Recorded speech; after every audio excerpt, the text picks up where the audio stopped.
Alright, silly people, here's the situation. We have a pendulum on a plane that is tilted um, from the horizontal with an angle alpha.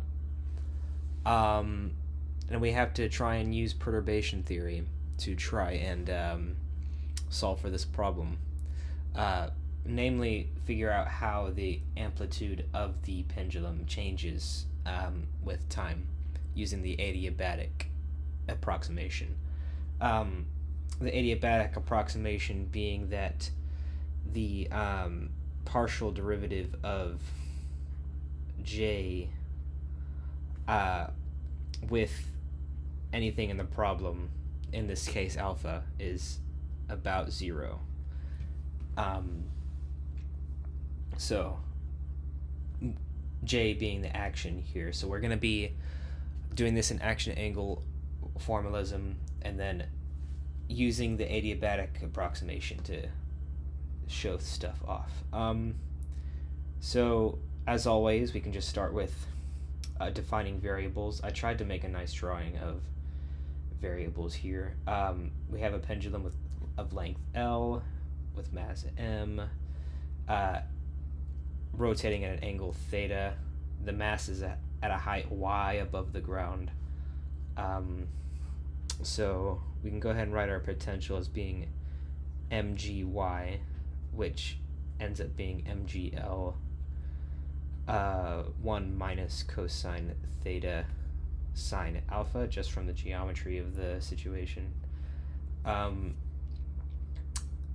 And this is where perturbation theory comes in, is you want to actually expand that cosine theta out to a certain order, which is why I kind of think the problem was dumb. But we can Taylor expand cosine theta to be equal to 1 plus, actually I'll just write the general formula. Cosine theta is equal to the sum over I of theta to the I divided by 2 to the I times like a minus 1 to the I. Yeah, okay. So what does that look like for us? That means we're going to have a 1 and then a minus theta squared over 2, and then plus stuff that doesn't matter on the order of theta to the 4th. We really just wanted that theta squared term. So we're going to use that approximation in our potential, rewriting it as mgl 1 minus 1 plus theta squared over 2 times sine alpha, so that we just have mgl theta squared over 2 sine alpha. Right. That's part of what makes this problem different. We can just say that the kinetic energy now is m over 2 L squared theta dot squared, as usual for a pendulum. Construct the Lagrangian. It's this minus that. I'm just going to grab it. Copy, paste. There it is.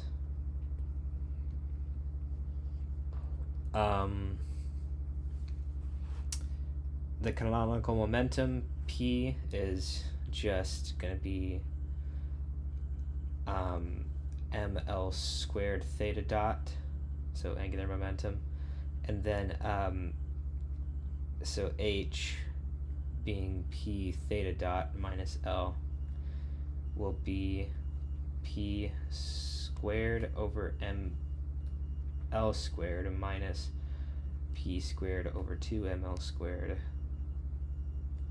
plus mgl theta squared sine alpha over 2, which is p squared over 2ml squared plus mgl theta squared sine alpha over 2. Okay. Just keeping it going. In action angle formalism, this Hamiltonian is going to be equal to some constant. I'm going to call the constant E because alpha is already taken. So I'm calling it big E. It's the energy of the system. I think it's fair. So we can then solve this thing for P. So it's going to be 2ml squared E minus m squared L cubed theta squared sine alpha.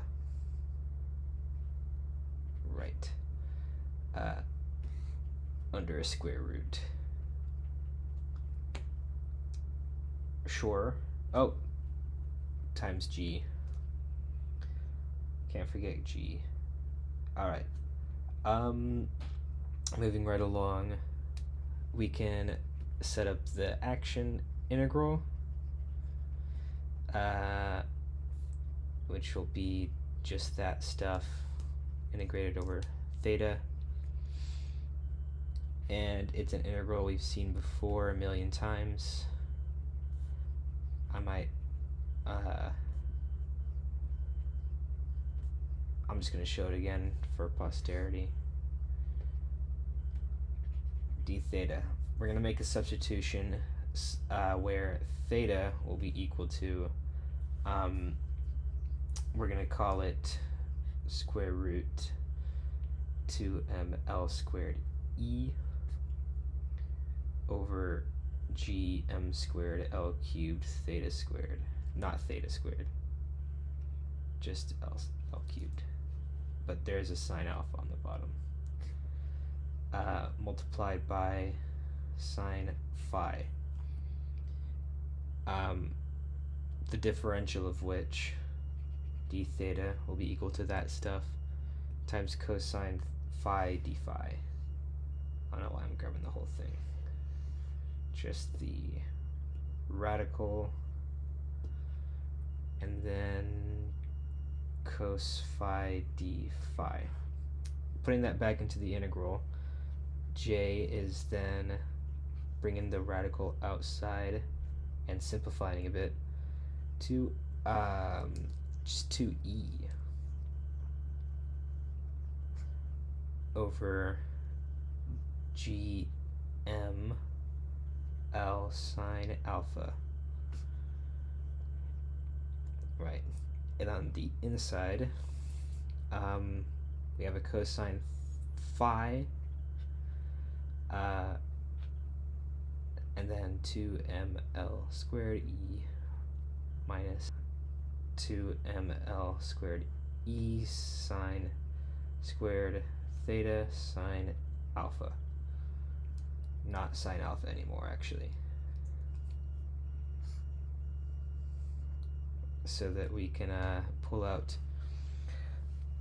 the radical of 2ml squared E. We'll end up with a 2m. I'm just going to bring 2e outside of the radical. Inside we'll have ml squared over gml sine alpha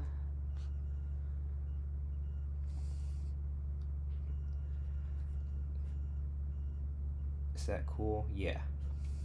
And so we'll have cosine phi times root 1 minus sine squared phi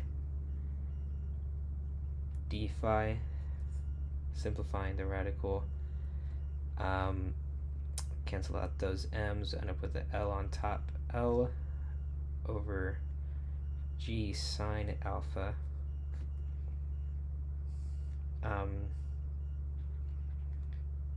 Cosine squared phi, d phi, which is equal to pi. So we'll have, for the action, 2 pi e root L G over sine alpha. If you continued doing this in action angle formalism, you would find that the frequency of the system is very similar to that of a regular old pendulum. It's just that now the G factor that's inside of that angular frequency has a sine alpha onto it, which is pretty chill, and I think it makes sense to me. But for our purposes, we're looking for how the amplitude of the problem changes over time. So let's actually just go ahead and solve for E, which is going to be J over 2 pi root G sine alpha over L. You know? And so that is going to be at its maximum, so that the amplitude is going to be where the energy is entirely in the potential. So to find theta max, we're setting this expression here equal to the potential at theta max.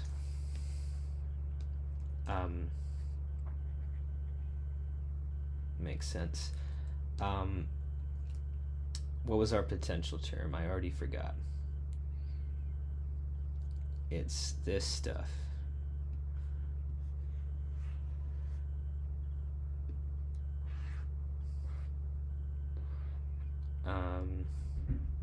Bam. Except that theta squared term now is theta max squared equal to this stuff. Okay. Now we can solve for theta max, which will be our amplitude.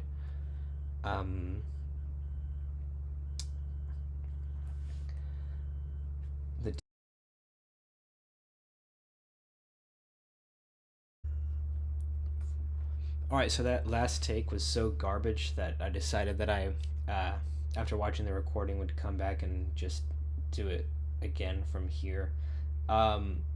First of all, noting the fact that I messed up when I was writing the general form of the Taylor expansion of cosine theta. The Taylor expansion of cosine theta is 1 plus the sum over I of, starting from I equals 2 theta to the I,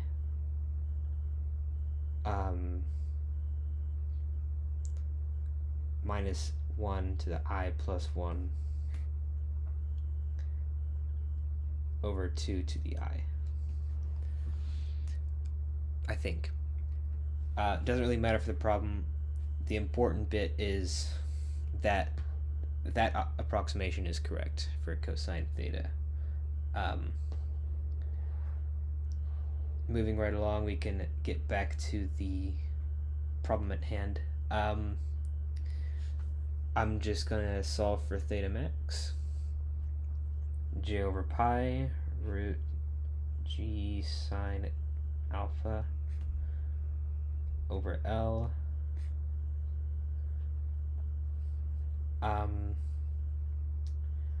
divided by MGL sine alpha, all under a square root. We can make that look much prettier to a degree. We're gonna have pi ml, that's what it is, pi ml. And then we're gonna have 1 over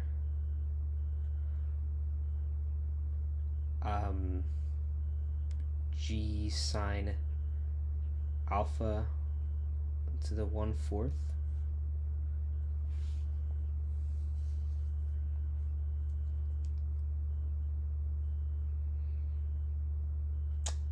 GL sine alpha to the 1/4. That's theta max. In the adiabatic approximation, remember del J del alpha is about 0. So when we look at the change in the amplitude, theta max dot, we can just call it del theta max del alpha dot using the chain rule, and not even have to worry about having to take the derivative of j, which ends up being j over pi ml and a square root, and then it'll be up top minus alpha dot gl cos alpha over gl cos alpha to the 5/4, which is a gross expression, but it is how it is.